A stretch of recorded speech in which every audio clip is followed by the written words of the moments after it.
Selamat siang pemirsa, Sumatera Utara kembali hadir pada Anda memperbarui informasi Anda seputar Sumatera Utara edisi Kamis 27 Juli 2023. Kali ini bersama dengan saya Muhammad Budi SR. Seperti biasa pemirsa, tim redaksi kami telah menyiapkan beragam informasi seputar Sumatera Utara dan inilah Sumatera Utara siang ini selengkapnya.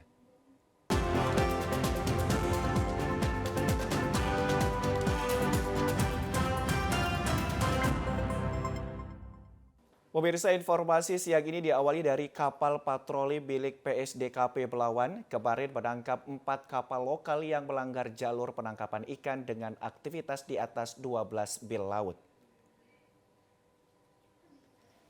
4 kapal lokal yang diamankan dalam operasi mendukung migrasi perizinan penerimaan negara bukan pajak. Direktur Jenderal Kementerian Kelautan dan Perikanan langsung meninjau ratusan kapal nelayan yang berada di dermaga Pelabuhan Perikanan Samudra di Gabion, Belawan, Sumatera Utara. Kegiatan dilaksanakan dalam rangka proses migrasi perizinan kapal perikanan 6-30 GT dengan jalur di atas 12 mil. Otomatis akan dikenakan penarikan pungutan hasil perikanan atau PHP pasca produksi dan memberikan keadilan berusaha.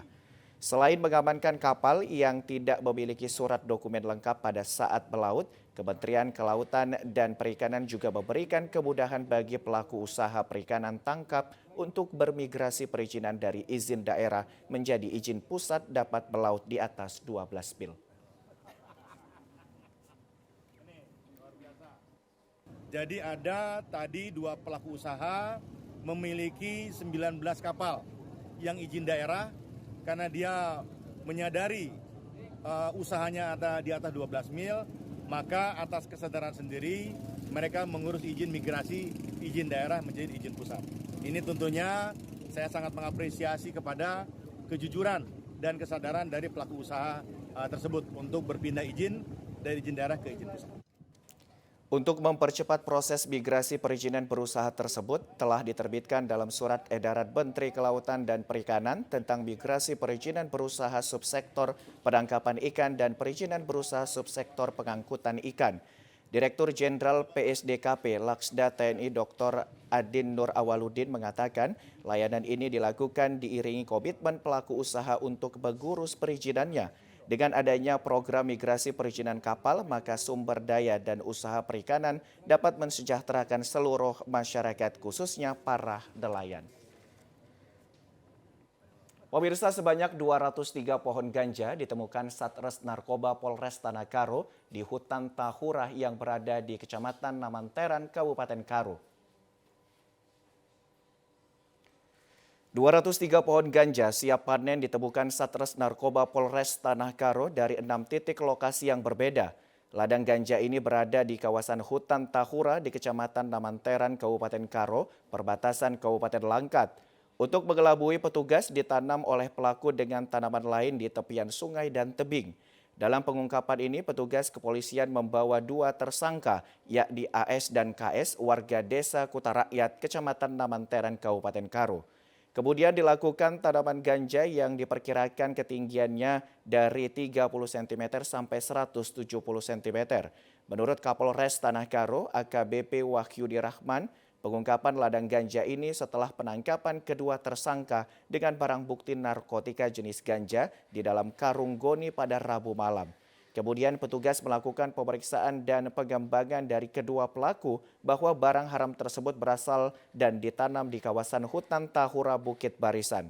Pengungkapan ini merupakan tindak lanjut dari arahan Kapolda melalui program prioritas dari 5 program, salah satunya yakni pemberatan narkoba yang merupakan musuh bersama. Kepada masyarakat untuk ikut serta memberikan pengawasan di lingkungannya masing-masing. Jika masyarakat menemukan adanya peredaran narkoba, diharapkan langsung memberikan informasi kepada Polres Tanah Karo. Tersangka atas nama AS, kemudian usia 35 tahun, pekerjaan petani, alamat di Desa Kutarakyat. Kemudian yang kedua, inisial GS, usia 32 tahun, kemudian disisir pada pagi hari ini, rekan-rekan bisa menyaksikan sendiri dan melihat kami melakukan penyisiran terhadap TKP perolehan ganja, ada 6 titik. Untuk mempertanggungjawabkan perbuatannya, kedua pelaku beserta barang bukti saat ini diamankan di Polres Tanah Karo dengan ancaman hukuman minimal 5 tahun dan maksimal seumur hidup kurungan penjara. Pemirsa, Wali Kota Medan Bobi Afif Nasution melakukan sidak di beberapa pangkalan gas di Kota Medan. Hal tersebut dilakukan menyusul langkanya gas LPG 3 kg di pasaran yang banyak dikeluhkan masyarakat. Wali Kota Medan Bobi Afif Nasution melakukan sidak di beberapa pangkalan penjual gas LPG 3 kg di beberapa tempat pada Rabu siang. Didampingi unsur Forkopimda Kota Medan dan pihak PT Pertamina, Bobi mengawali sidak di Kecamatan Medan Denai. Bobi melihat beberapa pangkalan mengalami kelangkaan gas 3 kg. Bobi melanjutkan sidak menuju Jalan Rawa Cangkuk, Kecamatan Medan Denai. Warga pedagang pangkalan juga mengeluhkan langkahnya gas LPG 3 kg kepada pihak PT Pertamina sebab pasokan semakin langka beberapa hari belakangan. Kemudian Bobi melanjutkan sidak ke Jalan Bersama Medan Tembung dan didapati kondisi kelangkaan gas LPG 3 kg tersebut. Wali Kota Medan Bobi Afif Nasution berharap kepada pihak PT Pertamina agar bisa menjamin stok gas LPG khususnya yang paling sering digunakan dan dibutuhkan masyarakat. Menurutnya, jika stok gas LPG 3 kg langka, bisa mengganggu roda perekonomian warga di Kota Medan. Pemirsa, untuk memenuhi kebutuhan gas LPG ukuran 3 kg, beberapa ibu rumah tangga di Kota Sibolga terpaksa harus membeli ke pangkalan gas yang berada di luar Kota Sibolga, seperti di Kabupaten Tapanuli Tengah. Para ibu rumah tangga warga Kota Sibolga tersebut mengaku terpaksa harus membeli gas LPG ukuran 3 kg ke daerah luar Kota Sibolga meski dengan harga sedikit berbeda. Dalam sepekan terakhir ini, sejumlah pangkalan gas LPG ukuran 3 kg di Kota Sibolga kerap mengalami kekosongan persediaan, seperti yang terjadi di salah satu pangkalan penjualan gas LPG di Kelurahan Pasar Belakang, Kota Sibolga.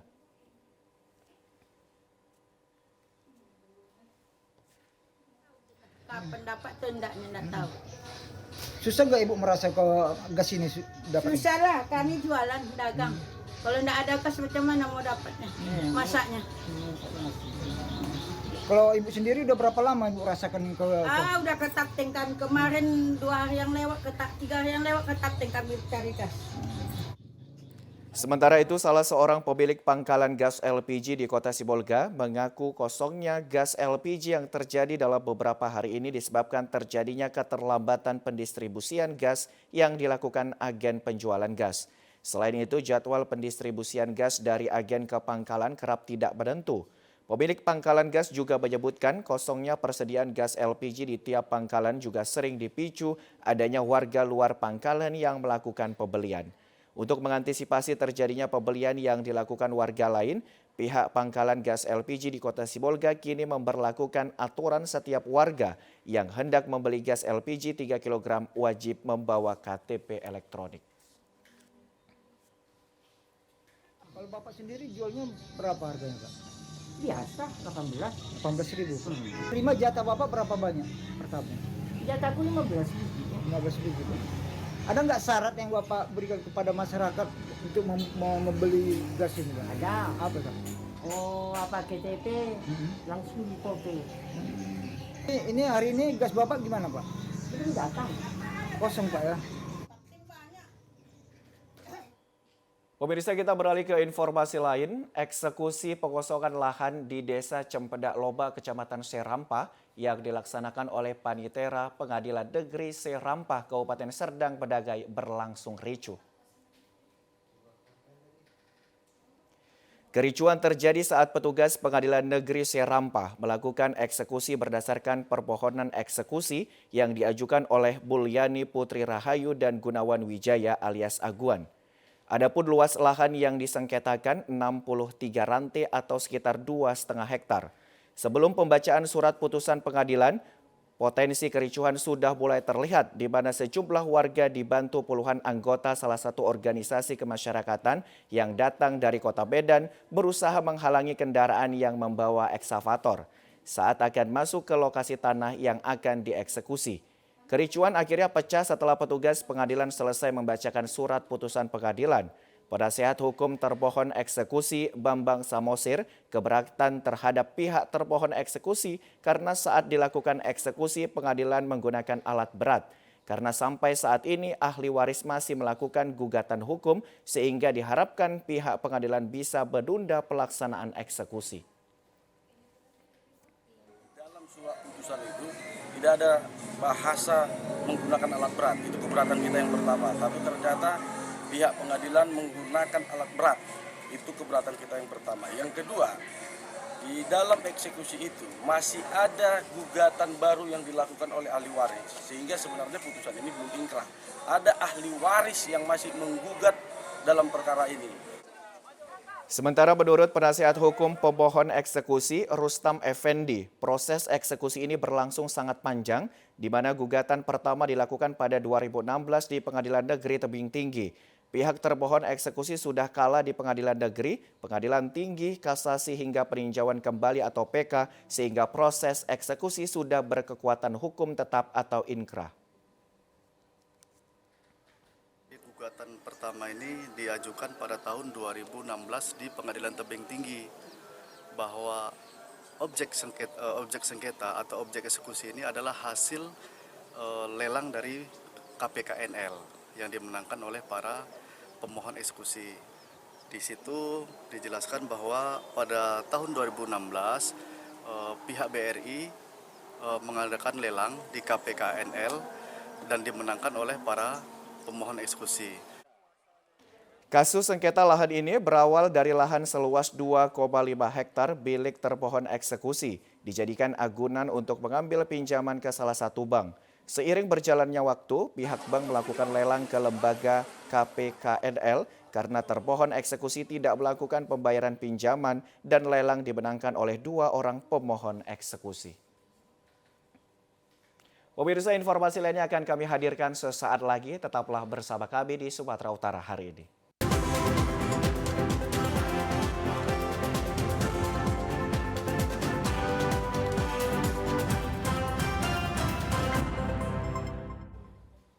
Terima kasih Anda masih bersama dengan kami, pemirsa. Guna meningkatkan pelayanan kesehatan bagi masyarakat pada puskesmas dan klinik, Lembaga Penyelenggaraan Akreditasi Pelayanan Kesehatan Paripurna LPAPKP mengukuhkan pengurus regional Sumut dan cabang sekaligus melantik surveyor yang paripurna. Lembaga Penyelenggaraan Akreditasi Pelayanan Kesehatan Paripurna LPAPKP memiliki visi mencetak surveyor paripurna bagi puskesmas dan klinik di Indonesia agar dapat memberikan pelayanan terbaik bagi masyarakat. Kepala Dinas Kesehatan Sumut, Dr. Alwi Mujahid Hasibuan mengatakan para surveyor ini sudah mendapatkan pelatihan untuk mampu menilai standar pelayanan kesehatan yang dilakukan para petugas medis di vaskes pertama, yakni puskesmas dan klinik. Dikatakan setelah para surveyor nantinya melakukan survei ke setiap puskesmas dan klinik, baru dapat menyimpulkan statusnya apakah paripurna, madya, atau dasar. Kadis Kesehatan Sumut berharap melalui keberadaan surveyor yang ada dapat menjadikan seluruh vaskes siap melayani masyarakat yang hendak mendapatkan pelayanan kesehatan.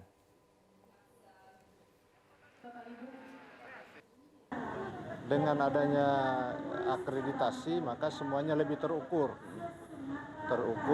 sesuai dengan standar-standar yang diinginkan. Nah, mereka ini adalah orang yang dilatih untuk bisa melakukan penilaian terhadap puskesmas itu. Jadi mereka memotret kondisi puskesmas, kemudian baru dinilai apakah memang puskesmas atau klinik itu sudah sesuai dengan standar. Nah, nanti barulah diberikan statusnya, apakah dia paripurna, madya, atau dasar, seperti itu. Nah, kita berharap semuanya paripurna, artinya betul-betul sudah siap untuk melayani dan memberikan yang terbaik kepada masyarakat. Ketua Umum LPAPKP Dr. Din Erdawati mengatakan tujuan dari pengukuhan pengurus LPAPKP dan pelantikan surveyor untuk dapat melihat bagaimana gambaran pelayanan kesehatan yang dilakukan di puskesmas dan klinik yang ada di Indonesia. Dikatakan sampai saat ini jumlah surveyor yang dicetak LPA PKP sudah cukup banyak dan siap melakukan tugas dalam melakukan survei. Ketua Umum berharap keberadaan surveyor ini nantinya dapat mendorong transformasi pelayanan kesehatan menjadi lebih baik di seluruh Indonesia. Itu yang kita lakukan, itu yang kita tekankan pada mereka, pada saat pelatihan, pada saat pembimbingan, bahwa mereka mengutamakan mutu dan kepentingan Vaskes ya, bukan untuk kepentingan dirinya sendiri. Ya, dan nanti kalau ketahuan ya kita akan tegur, bahkan mungkin kita skors. Ada kode etik surveyor, yang itu kita pegang teguh untuk surveyor. Untuk itu Bu, untuk Sumatera Utara sendiri nanti seperti apa nih peranan yang dilakukan LPA sendiri nanti? Kita lihat paling banyak ya surveyor di Sumatera Utara dibandingkan dengan provinsi lain. Karena minatnya cukup banyak, satu. Yang kedua, Vaskesnya juga cukup banyak. Dan saya yakin dengan distribusi yang tersebar di seluruh Sumatera Utara, mereka akan bisa membimbing dan melakukan survei dengan baik di Sumatera Utara. Terdapat 27 pengurus cabang di wilayah Sumatera Utara yang dikukuhkan kemarin di Aula Tengku Rizal Nurdin, Rumah Dinas Gubernur Sumatera Utara, sehingga diharapkan benar-benar menjadikan seluruh Vaskes pertama, puskesmas dan klinik di Sumatera Utara mampu memberikan pelayanan terbaik bagi masyarakat. Pemirsa, jembatan yang viral di media sosial karena dikunjungi pelaksana tugas Bupati Langkat, kondisinya sangat memprihatinkan. Rusaknya jembatan ini disebabkan melintasnya truk bermuatan over kapasitas untuk pembangunan jalan tol dan mengangkut material pasir dan batu. Beginilah kondisi jembatan C Air Tenang yang sudah tidak sanggup menahan truk bertonase.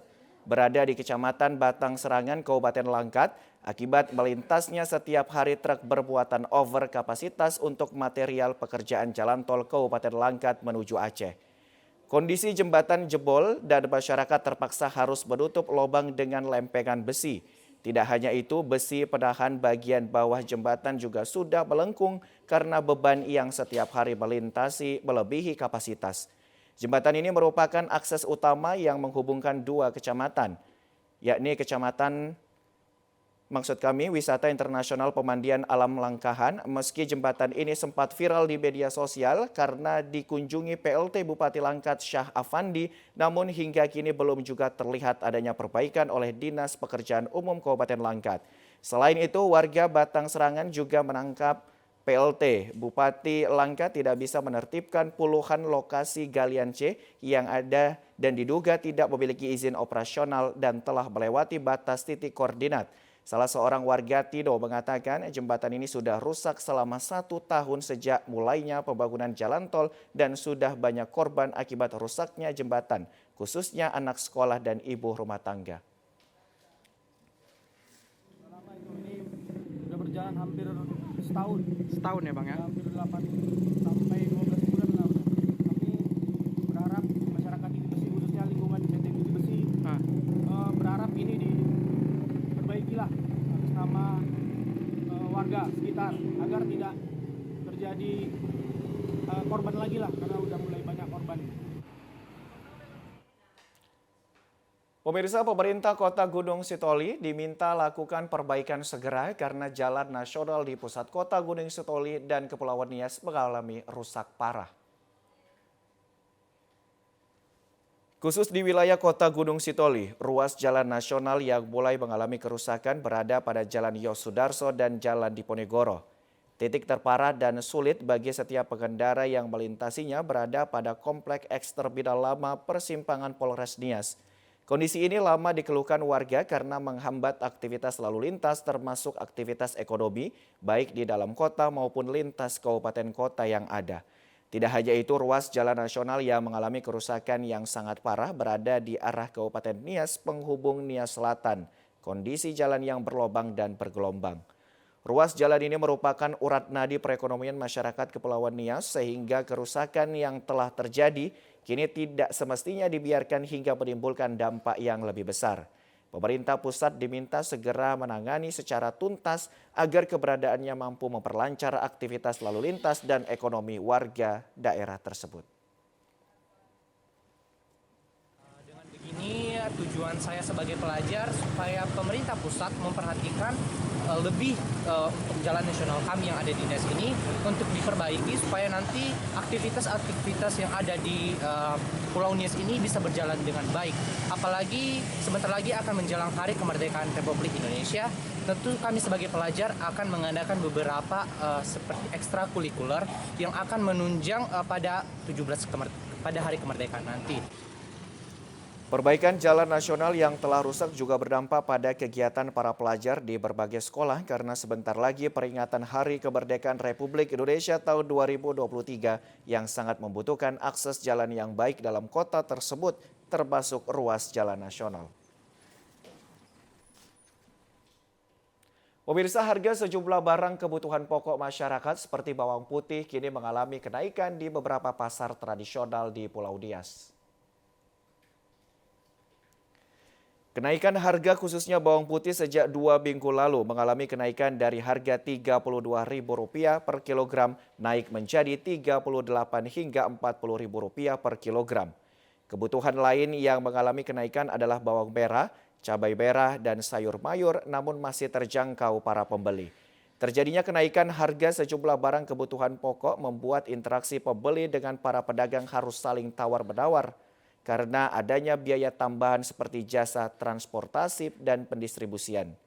Bahkan sejumlah pedagang yakni pelaku usaha yang merupakan pelanggan telah menurunkan jumlah pembelian khususnya bawang putih maupun jenis barang kebutuhan lain yang mengalami kenaikan harga.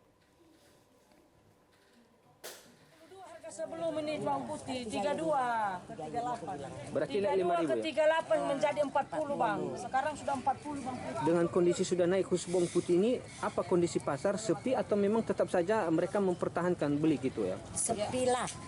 Mau buka. Ya, terpaksa lah dia. Mau tidak mau ini kan kebutuhan pokok. Mau tidak mau masyarakat membeli tapi daya belinya dikurangi. Yang aturannya belinya seperempat terakhir jadi 1 ons. Jumlah pedagang mengeluhkan kenaikan harga sejumlah barang kebutuhan pokok di beberapa pasar di Gunung Sitoli, Pulau Nias. Salah satunya akibat keterlambatan datangnya barang dari daerah pemasok bawang putih dan lainnya di daerah Sumatera. Termasuk tingginya harga tiket angkutan pada jalur penyeberangan Laut Nias-Sibolga dan sebaliknya. Pemirsa, untuk memenuhi kuota 300 orang siswa baru di kelas 7 pada ajaran tahun 2023-2024, hanya 166 orang siswa yang baru diterima di Sekolah Menengah Pertama Negeri 1 Aik Kanopan.